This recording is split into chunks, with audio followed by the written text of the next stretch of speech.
وجعلني بفضلك سلطانا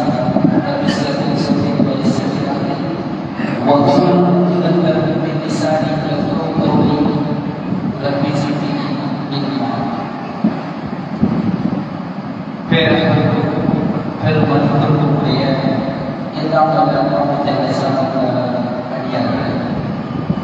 சூரியனில் இருக்கக்கூடிய நாட்களிலேயே சிறந்த நாட்களாக ஜும்மாவுடைய கடமைகளை நிறைவேற்றுவதற்காக பல தியாகங்களுக்கு மத்தியிலே நாம் ஒன்று கூடி அவ்வாறான காத்திருப்பை நன்மையாக ஆக்கி அனுப்புவார்கள்.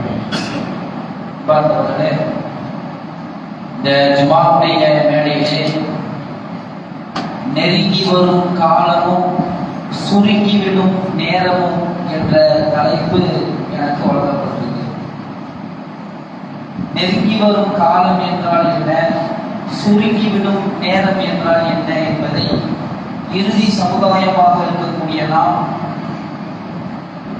சற்று ஆழமாக அழுத்தம் திருத்தமாக சிந்தித்து செயல்பட வேண்டியிருக்கிறது. பார்த்தவர்களே, நெருங்கி வரும் காலம் என்றால் நமக்கு முன் எத்தனையோ சமுதாயங்கள் கடந்து சென்று விட்டது. இப்ப காலத்தை நாம் நெருங்கி கொண்டிருக்கிறோம், காலமும் நம்மை நெருங்கி கொண்டிருக்கிறது. இனி நமக்கு பின்னால் எந்த தூதரும் வரமாட்டார், வழிகாட்டுவதற்கு எந்த வேதமும் வழங்கப்படாது. இறுதி சமுதாயம் சுருங்கிவிடும் நேரம் என்னவென்றால், அண்ணலார் பெருமகனார் ஸல்லல்லாஹு அலைஹி வஸல்லம் அவர்கள் எச்சரிக்கையாக சொல்லியிருக்கிறார்கள். இந்த சமுதாயத்தில் தான், குறிப்பாக வெள்ளிக்கிழமையில் தான் உலகம் அழியும் என்று இந்த சமுதாயத்திற்கு எச்சரிக்கை செய்திருக்கிறார்கள். அந்த உலக அழிவிற்கு இந்த கால நேரத்தை ஒரு முக்கியப்படுத்தி சில எச்சரிக்கைகளை ரசூல் ஸல்லல்லாஹு அலைஹி வஸல்லம் அவர்கள் இந்த சமுதாயத்திற்கு சொல்லியிருக்கிறார்கள். உலகம் அழியக்கூடிய நேரத்தில் இந்த காலம் நேரமானது எப்படி இருக்கும் என்றால், வருடங்கள் மாதங்கள் போல தோன்றும், மாதங்கள் வாரங்கள் போல தோன்றும் என்று சொன்னார்கள். பார்க்கிறோமா இல்லையா? எவ்வளவு வேகமாக கால நேரம் ஓடிக்கொண்டிருக்கிறது. நேற்று தான் சும்மா பேசிட்டு இறங்கணுமா இருக்கு, அதுக்குள்ள சும்மா.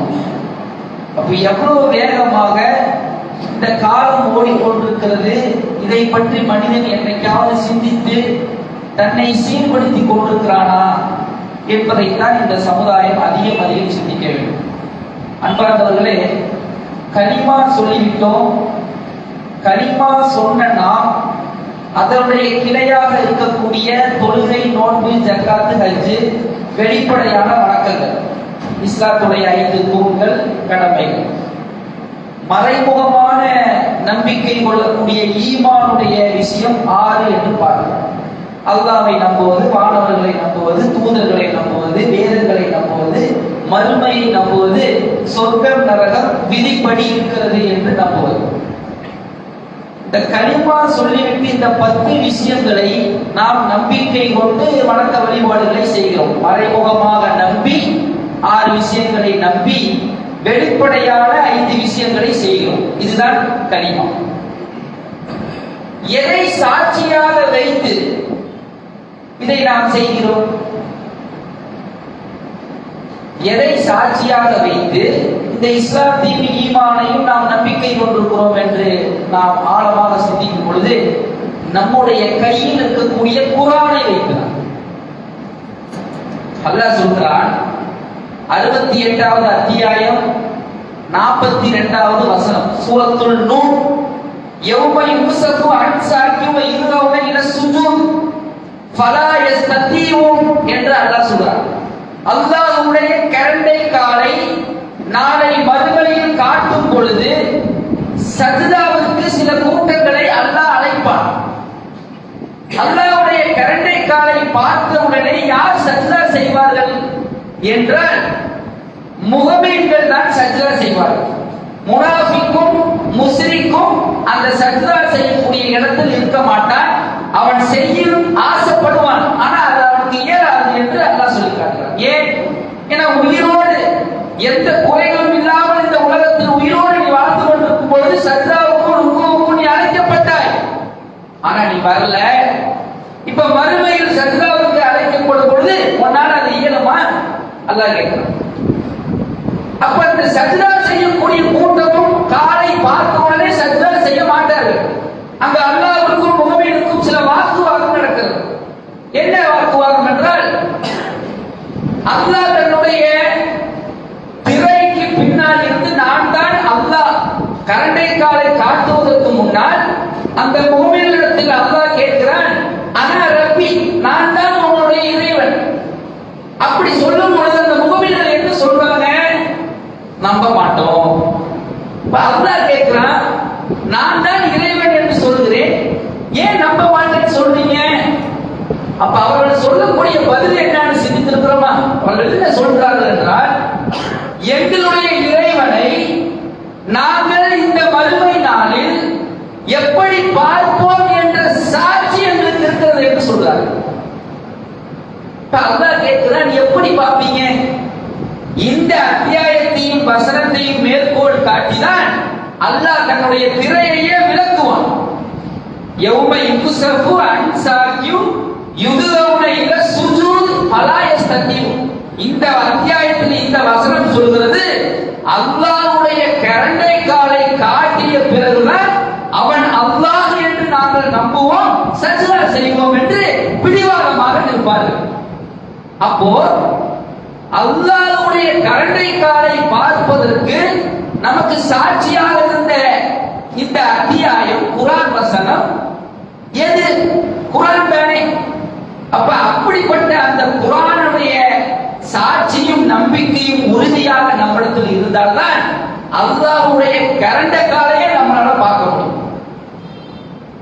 அல்லாஹ்வுடைய கரண்டை கால் நான் தான் இறைவன் என்று சொல்லும் பொழுது நம்பாத மக்கள் இந்த குர்ஆன் வசனத்தை மேற்கோள் காட்டி அல்லாஹ்வுடைய திரையை விலக்கி தன்னுடைய கரண்டை காலை காட்டும் பொழுதுதான் சஜ்தாவில் விழுந்தார்கள் என்று சொன்னால், குர்ஆனை நம்பியவரை அல்லாஹ் எங்கு கண்ணியப்படுத்துகிறான் என்று பார்த்தீர்களா?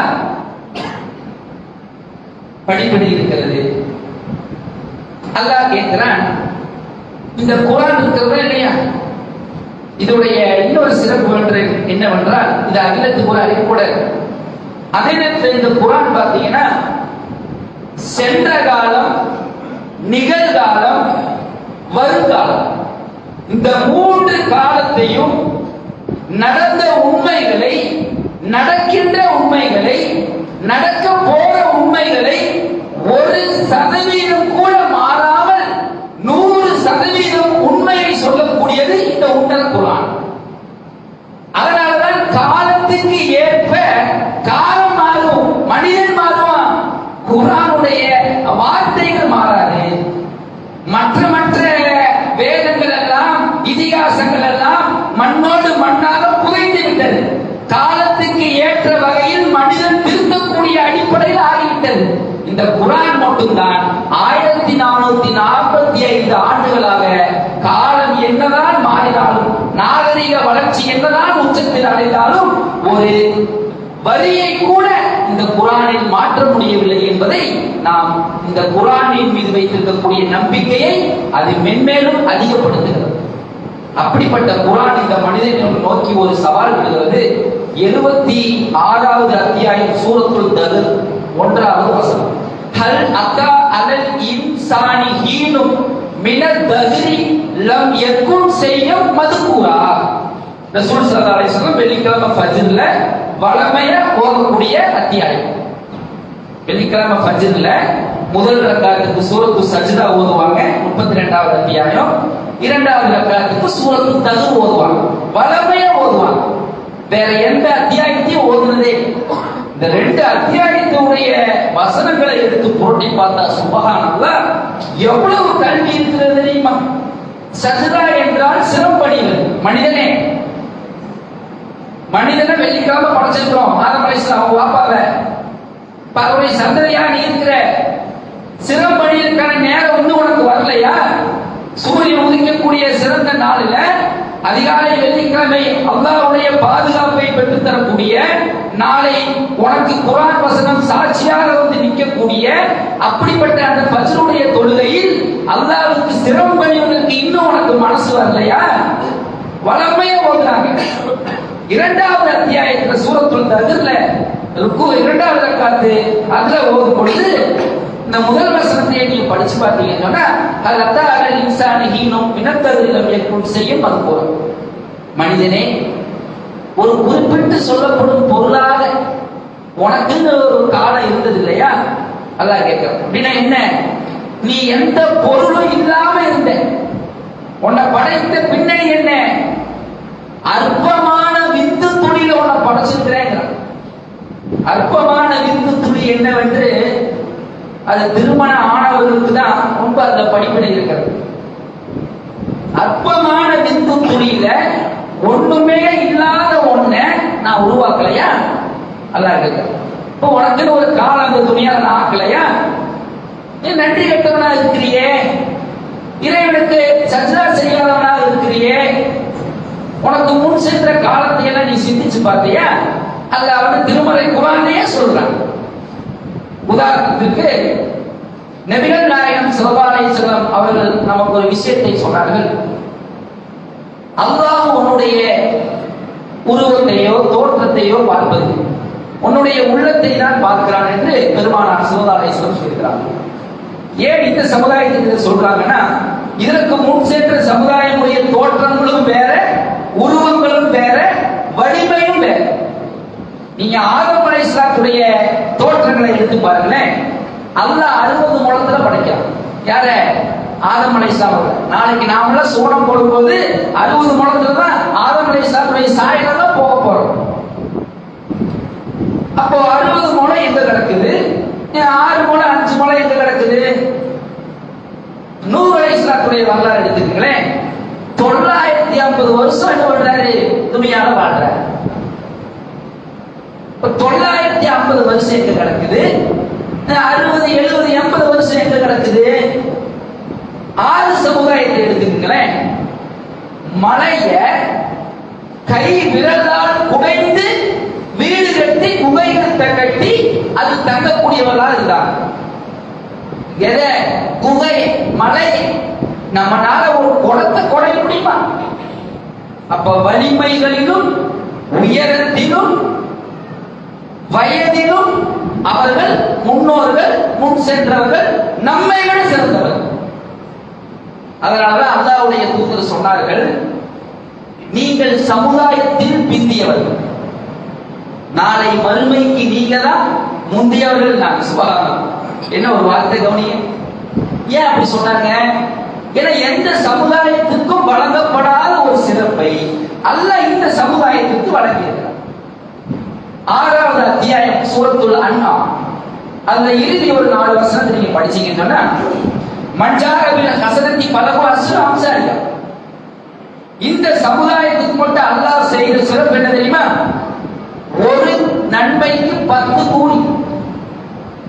ரசூல் ஸல்லல்லாஹு அலைஹி வஸல்லம் சொல்றாங்க, நீங்க ஒரு நன்மையை செய்யணும்னு நினைச்சீங்க வைங்க, அதுக்கே ஒரு கூலி. அதை நீங்க செஞ்சீங்க என்று சொன்னா 10 கூலிய வானவர்களை எழுத வச்சு அல்லாஹ் கட்டளையிட்டு இருக்கான். ஒரு தீமையை நீங்க செய்ய நாடினால் கூலி எழுதுவது கிடையாது. வாலண்டரியாக அந்த தீமையை நீங்கள் செய்தால் மட்டுமே ஒரே ஒரு குற்றத்துக்கான கூலி எழுதணும். அப்போ நாளைக்கு மறுமையில முன் சென்ற சமுதாயமாக சோழத்துக்கு போறதுடைய சிறப்பு என்ன? அவ்வளவு நன்மைகளை இந்த சமுதாயம் அடைகிறது. ஆனால் அதில் மனிதன் அலட்சியமாக இருக்கிறார். இப்ப முன் சென்ற காலம் 1000 வருஷம் வாழ்ந்தாங்க, 950 வருஷம் வாழ்ந்தாங்க, 60 முழத்துல படைச்சான். குகை மலையை கூட குகையாக கைகளால் குடைந்து இருக்கக்கூடிய அளவுக்கு வலிமையை கொடுத்தான். அது எல்லாத்தையுமே நம்ம பிந்தியவர்கள் தான். அறிவில் மட்டும்தான், நன்மையில் மட்டும்தான் முந்தியவர்கள். இப்படி படைச்ச அந்த சமுதாயத்துடைய நிலை என்ன? கிட்டத்தட்ட பிரவுன் கேட்ட மாதிரி மூசா நபி என்ன பண்றாரு? பிரவுனுடைய அவைக்கு போய் கலிமாவை சொல்றார், அல்லாஹ்வுடைய ஏகத்துவ கொள்கையை பரப்புறார். அவன் என்ன கேட்கிறான்? முன் சென்ற உன்னுடைய சமுதாயத்துடைய நிலை என்ன கேட்கிறான். அது மாதிரி இந்த முன் சென்ற சமுதாய மக்களுடைய நிலையை பற்றி அல்லாஹ் ரத்தின சுருக்கமான திருமறையில் சொல்கிறான். 32வது அத்தியாயம் 4-5வது வசனத்தை படிச்சு பாருங்க. சூரத்து சஜ்தா. யுதப்பிருல் அம்ர மினஸ் ஸமாஇ இலல் அர்லி சும்ம யஹ்ருஜு இலைஹி ஃபி யௌம் சும்ம யஹ்ருஜு இலைஹி ஃபி யௌமின் கான மிக்தாருஹு அல்ஃப ஸனா. வானங்களை பூமிகளை அல்லாஹ் தான் நிர்வகிக்கிறான், கட்டளைகளை இறக்கிக் கொண்டிருக்கிறான். அது நீங்கள் கணக்கிடக்கூடிய ஒரு நாள், அல்லாஹ்வுடைய ஒரு நாள் என்பது நீங்கள் கணக்கிடக்கூடிய 1000 வருடத்திற்கு சமம். சிந்திச்சு பாருங்க சகோதரர்களே, 1000 வருடம் என்றால் அது அல்லாஹ்வுடைய பார்வையில் ஒரு நாள் என்றால் என்ன இதுல அல்லாஹ் கல்வி ஞானத்தை சொல்கிறான்? அல்லாஹ் திருமறையில் சொல்கிறான், அத்தியாயம் 23 113வது வசனம். காலு லபிஸ்னா யௌமன் அன் பகுல யௌம ஃபஸலி ஆதி. எல்லா மக்களும் வந்த பின்ன அல்லாஹ் கேட்பானாமா, எத்தனை நாள் இந்த பூமியில நீங்க வாழ்ந்தீங்க அப்படின்னு கேட்கிறான். முன் சென்ற சமுதாயத்துல 1000 வருஷம் 900 வருஷம் வாழ்ந்தாங்க இல்லையா, அவங்கள்ட்ட கேட்கிறான் அந்த கேள்வி. அவர்கள் என்ன சொல்றாங்க? ஒரு நாள் தான் வாழ்ந்தோம். எத்தனை நாள் வாழ்ந்தாங்கம்மா? ஒரு நாள் தான் வாழ்ந்தோம். அதுல சில கல்வியாளர்கள் சொல்லுவாங்களாமா, இல்ல பாதி நாள் தான் வாழ்ந்தோம். ஏன் அவர்களுக்கு அப்படி அல்லாஹ் ஆக்கி இருக்கிறான்? ஏனென்றால் இது அற்பமான உலகம் என்பதை இந்த சமுதாயம் புரிந்து கொள்ள வேண்டும் என்பதற்காகத்தான் திருமறை குர்ஆனிலே இந்த கல்வி ஞானத்தை நமக்கு கற்றுத்தரும். அதற்கு சில கடந்து சென்ற வரலாறுகளையும் நமக்கு சொல்லி காட்டுகிறார். உதாரணமாக சொல்வதாக இருந்த சூரத்துல் கௌஃப் அத்தியாயத்தை எடுத்துக்கிறேன். நமக்கு எல்லாம் தெரிஞ்ச அத்தியாயம் தான், குகைவாசிகளுடைய அத்தியாயம். இவங்க ஊர் மக்களுடைய இணை வைப்பிற்கு பயந்து ஒரு ஊர் ஓரமா ஒதுக்கி சில குகைகள் என்ன பண்றாங்க, தங்குறாங்க. அவனுடைய இறையச்சத்தின் வெளிப்பாடாக அல்லாஹ் ஒரு படிப்பினையை கொடுக்கிறான். என்ன கொடுக்கிறான்? கிட்டத்தட்ட அந்த குகையில் தங்கிய சில இளைஞர்களை 300 மற்றும் பிளஸ் 9 309 ஆண்டு காலம் தூங்க வைக்கலாம். எத்தனை ஆண்டு காலம்? 309 வருஷம் அந்த குகையில அந்த இறையச்சத்திற்கு முன்மாதிரியான சில இளைஞர்கள் இருந்தாங்களா இல்லையா, அவர்களை 309 வருஷம் தூங்க வைக்கிறான்.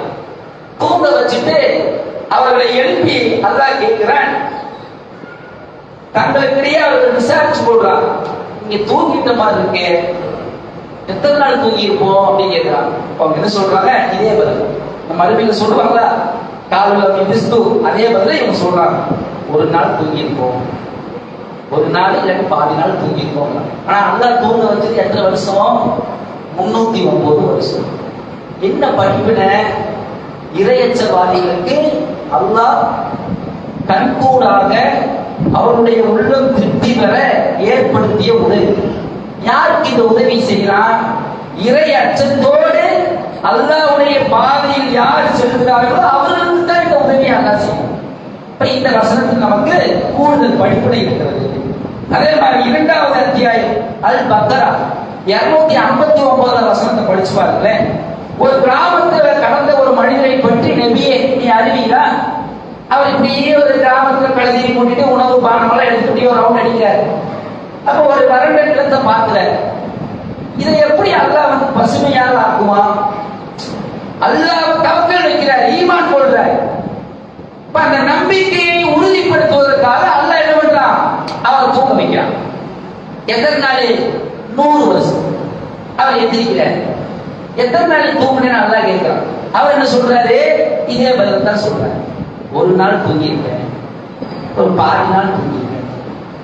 அல்லாஹ் சொல்றான், இல்ல நீ 100 வருஷம் தூங்கி இருக்கிற, உன்னுடைய உணவும் பானமும் கெட்டு போகாம இருக்கு பாருங்க, செத்து போன உன்னுடைய கழுதையை கொஞ்சம் பாருங்க, அதற்கு நான் எப்படி உயிரை கொடுக்கிறேன், எலும்புகளை கோர்க்கிறேன் என்று பார் என்று சொல்லி இறை அச்சம், இறைவனை நெருங்கக்கூடிய பக்குவம் அவருக்கு இருந்ததால அல்லாஹ் அந்த நேர்வழியை கொடுத்து இந்த கௌஃப் அத்தியாயத்தில் வந்த தோழர்களாகட்டும், இந்த கிராமவாசியாகட்டும், இறை அச்சம் அவர்களுக்கு இருந்தது, இறைவனை பற்றிய சிந்தனை இருந்தது. அதனால அல்லாஹ் நேர்வழியை கொடுத்தான்.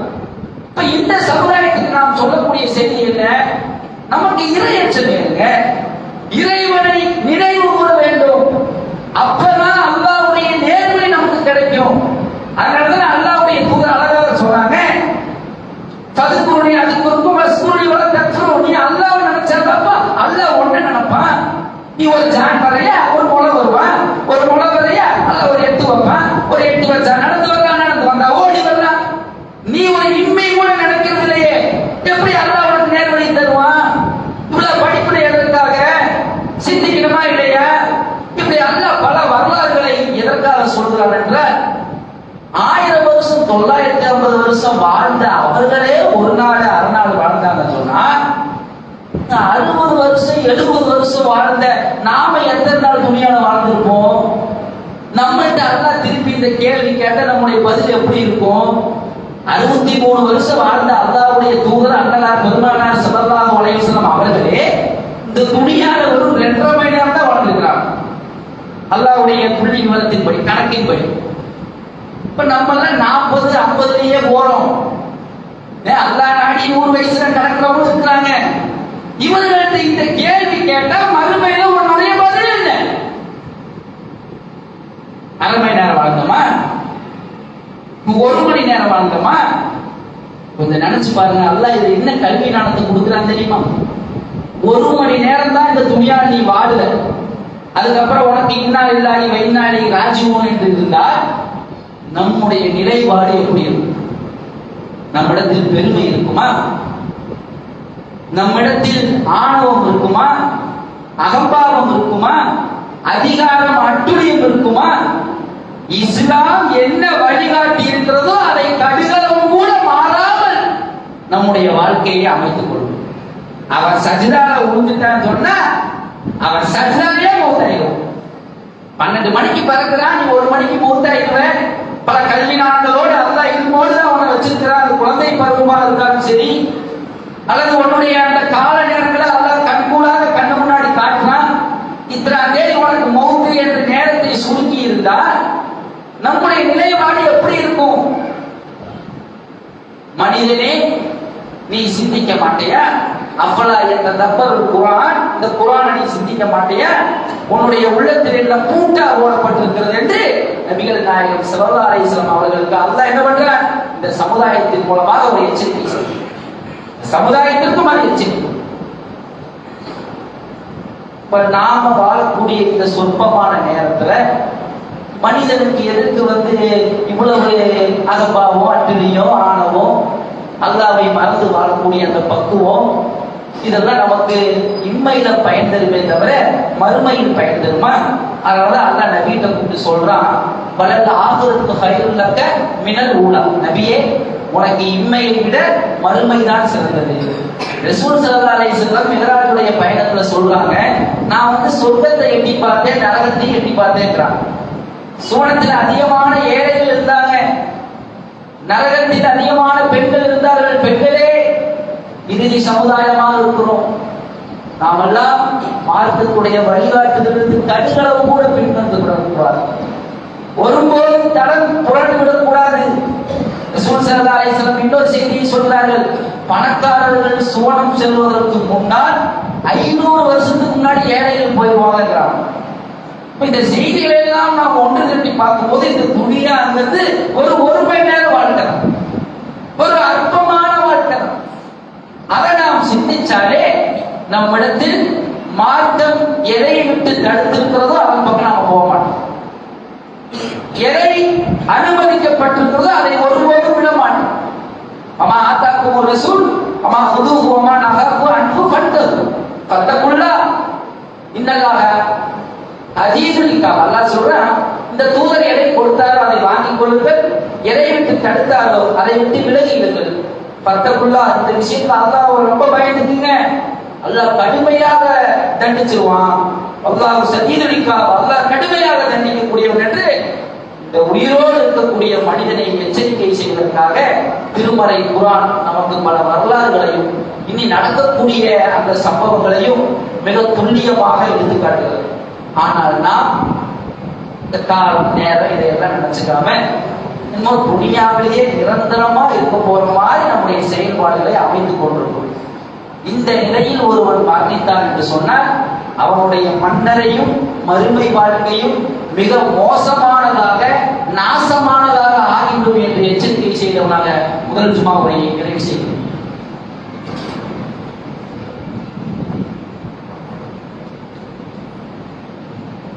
அல்ஹம்துலில்லாஹி ரப்பில் ஆலமீன் வல் ஆகிபத்து லில் முத்தகீன் அஸ்ஸலாத்து வஸ்ஸலாமு அலா ரசூலில் கரீம் வ அலா ஆலிஹி வ ஸஹ்பிஹி அஜ்மஈன். அம்மா பஅத். அன்பார்ந்தவர்களே, ஜுமாவுடைய முதல் உரையிலே நமக்கு முன் சென்ற சமுதாயத்தை அல்லாஹ் சில மேற்கோள் உதாரணங்களை காட்டி அவர்களையெல்லாம் விட சிறந்த சமுதாயமாக நீங்க இருக்கிறீங்க, மற்ற எல்லா விஷயத்திலும் அவர்கள் உங்களை விட சிறந்தவர்களாக இருந்தாங்க. ஆனா இந்த கல்வி வழங்கப்படக்கூடிய விஷயத்துல மட்டும் நீங்க சிறந்த சமுதாயமா இருக்கிறீங்க. நன்மைகளை அதிகமாக கொள்ளையடிக்கக்கூடிய ஒரு சமுதாயமாக நீங்க இருக்கிறீங்க. அதனாலதான் நாளைக்கு மறுமையில முதல்ல சூரம் போகக்கூடிய சமுதாயமாகவும் நீங்க இருக்கிறீங்க. இந்த சமுதாயத்திற்கு அல்லாஹ் ஏராளமான நன்மைகளை வழங்கியிருக்கிறார். அதையெல்லாம் நாம் மறந்துவிட்டு இந்த ஒரு மணி நேரம் 1.5 மணி நேரம் துனியா வாழ்க்கைக்காக நிரந்தரமான மறுமை வாழ்க்கையை நாம் இழக்கலாமா? அல்லாஹ் சொல்கிறான் 59வது அத்தியாயம் சூரத்துல் ஹஸ்ர். அதுல அல்லாஹ் சொல்லக்கூடிய வசனத்தை கவனிங்கள் சகோதர சகோதரிகளே. யா அய்யுஹல்லதீன ஆமனு வல் தன்துரு நஃப்சும் மா கத்தமத் லியதின் வத்தகுல்லாஹ் இன்னல்லாஹ கபீரும் பிமா தஅமலூன். நம்பிக்கை கொண்டவரே, அல்லாஹ் வாஞ்சிங்க, வத்தகுல்லாஹ், அல்லாஹ் வாஞ்சிங்க. மறுமைக்காக நீங்க என்ன செய்தீங்கன்னு கொஞ்சம் நினைச்சு பாருங்க. நீங்கள் செய்பவற்றை அல்லாஹ் பார்க்கக்கூடியவனா இருக்க. யாரும் பார்க்கலன்னு நினைச்சிடாதீங்க. நீங்க செய்யறது எல்லாம் அல்லாஹ் பார்த்துட்டு இருக்கிறான். அதுக்கப்புறம் அல்லாஹ் சொல்றான், பலா தக்கூனு கல்லதீன ரசூலுல்லாஹ் ஃபஅன்ஸாஹும் அன்ஃபுஸஹும் உலாயிக ஹுமுல் ஃபாஸிகூன். அதே நேரத்தில் துனியால வாழும் பொழுது அல்லாஹ்வை மறந்தவரை போல ஆயிராதீங்க. இந்த உலக வாழ்க்கை அற்ப வாழ்க்கை, முன் சென்ற சமுதாயத்தை நினைச்சு பாருங்க. சென்ற காலம், நிகழ்காலம், வருங்காலம் இதெல்லாம் கொஞ்சம் மண்டையில ஏத்திக்கிங்க, உள்ளத்துல பக்குவப்படுத்திக்கிங்க. அல்லாஹ்வை மறந்தவர் போல ஆயிடாதீங்க. ரசூலுல்லாஹ் ஃபஅன்ஸாஹும் அன்ஃபுஸஹும் உலாயிக ஹுமுல் ஃபாஸிகூன். யாரெல்லாம் அல்லாஹ்வை மறந்து இருக்கிறார்களோ அவர்களெல்லாம் என்னமோ அவங்கதான் மறந்து இருக்கிறாங்கன்னு நினைச்சிட்டு இருக்கிறாங்க. அல்லாஹ் அவங்களை மறக்கடிக்க வச்சிருக்காங்க. இப்ப நம்மிடத்தில் மறுமையில் கேட்கக்கூடிய முதல் கேள்வியான தொழுகையே இல்லைன்னு சொன்னா, ஒரு 50 நிமிஷம் 24 மணி நேரத்துக்கு ஒரு 50 நிமிஷம் தொழுகைக்காக நாம ஒதுக்கலன்னு சொன்னா நம்மள என்ன முஸ்லீம்? ஜும்மா தொழுகிறோம், வருஷத்துல 2 பெருநாள் தொழுகிறோம், யாராவது மொத்தா போனா ஜனாசா தொழுகிறோம். இது போதுமா மறுமைக்கு? இது போதுமா சகோதர சகோதரிகள் மறுமைக்கு? அல்லாஹ் மறுமையில முதல் கேள்வியில் தொழுகிறானே, அந்த தொழுகை உங்ககிட்ட இருந்தாலே எல்லா விஷயத்திலையும் சரியாயிருவேங்கிறானே. மானக்கேடான தீமையான காரியத்தை விட்டு தடுக்கக்கூடிய இந்த தொழுகை உன்னிடத்தில் இல்லைன்னு சொன்னா, இந்த துணியால முஸ்லீமை அடையாளப்படுத்தக்கூடியதே உன்னுடைய தொழுகை தான். அது உன்னிடத்துல இல்லைன்னு சொன்னா என்ன முஸ்லீம் நீ? இவ்வளவு வரலாறு படிப்புரைகள் குர்ஆன் தூதுரை எதுக்கு? சிந்திக்க வேண்டும். சிந்திப்பதோடு மட்டுமல்லாமல் நம்முடைய செயல்பாடுகளை மாற்றிக் கொள்ள வேண்டும். அன்பார்ந்தவர்களே, தவறை தெரியாமல் செய்பவன் மனுஷன். அது தவறு என்று தெரிந்த பிறகு அதை திருத்திக் கொள்பவன் பெரிய மனுஷன். அது தவறுதான் தெரிஞ்ச பிறகு அதை திருத்திக் கொள்ளாமல் நிலையாம அது இருக்கிறானே, அவன் மனுஷனே. அப்ப நாம எந்த பட்டியல இருக்கிறோம், எந்த பக்குவத்தில் இருக்கிறோம் என்று அறிந்து புரிந்து நாமும் நம்முடைய குடும்பத்தையும் அந்த கடுமையான நரக நெருப்பிலிருந்து பாதுகாத்து அல்லாஹ்வுடைய கருணை காலை பார்த்து சஜ்ஜா செய்யக்கூடிய கூட்டத்தில் நம் அனைவரும் அல்லாஹ் ஒன்று சேர்ப்பானார் என்று கூறி இந்த ஜும்மாவுடைய நிறைவு செய்து வாழ்த்துகிறோம். அஸ்ஸலாமு அலைக்கும்.